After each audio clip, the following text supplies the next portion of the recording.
Nós estamos aí, durou menos de um mês, né, a paciência do oncologista Nelson Teich.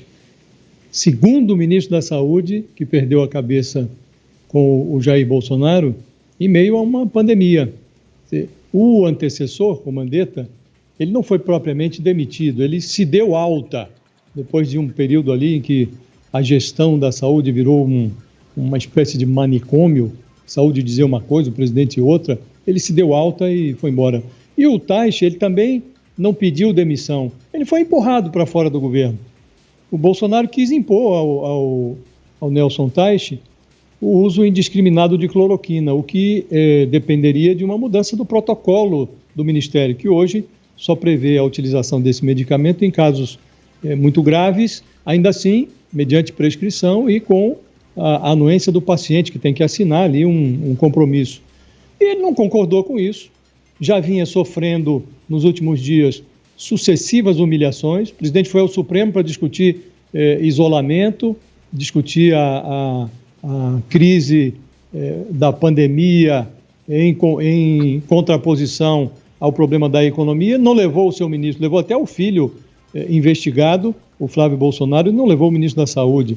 O presidente surpreendeu o ministro com a edição de um decreto incluindo no rol de atividades essenciais academias de ginástica, salões de beleza e barbearias. O ministro foi surpreendido no meio de uma coletiva, fizeram uma pergunta para ele, ele não sabia que aquilo tinha sido editado, quer dizer, e por último, o Bolsonaro numa teleconferência com empresários, ele disse que o ministro ia ter que fazer o que ele queria mesmo, assim, num timbre autoritário, aí falar, não quero estuprar o ministro, mas vai ter que fazer o que eu quero.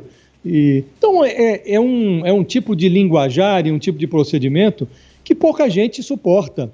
Acho que o ministro fez bem, porque a pior coisa a fazer quando esse tipo de divergência ocorre é você ir ficando no ministério.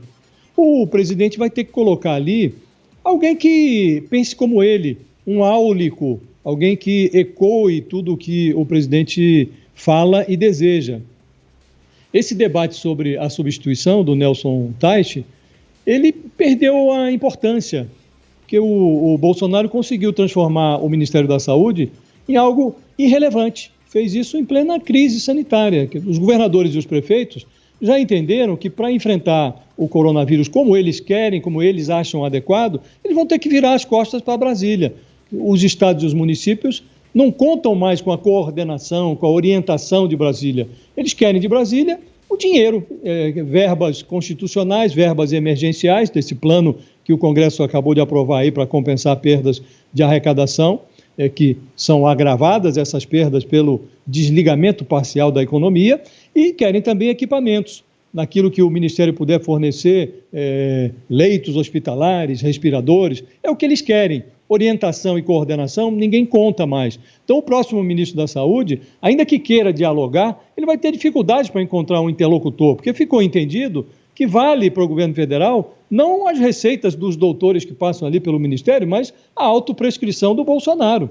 E os remédios do presidente, que são anticientíficos, eles são considerados inaplicáveis, os estados não aplicam, os municípios não aplicam, então nós estamos vivendo essa situação de uma gestão da crise com governadores e prefeitos de costas para Brasília. E, tristemente, isso ocorre num instante em que o ministro tentava construir ou reconstruir o diálogo com os estados e com os municípios. Tinha feito uma reunião com os conselhos municipais e estaduais e tinha exposto o seu plano, que tinha sido até bem recebido, mas o Bolsonaro detestou o plano do ministro, que previa um retorno gradual às atividades econômicas assim que o vírus fosse permitindo. E previa também, nos casos em que a situação foge ao controle, até o lockdown. Então era um plano de mostruário ali, de manual. O presidente não gostou, o ministro foi embora. Uma pena que isso ocorra no meio da pandemia, mas o Ministério da Saúde se tornou algo irrelevante, um asterisco.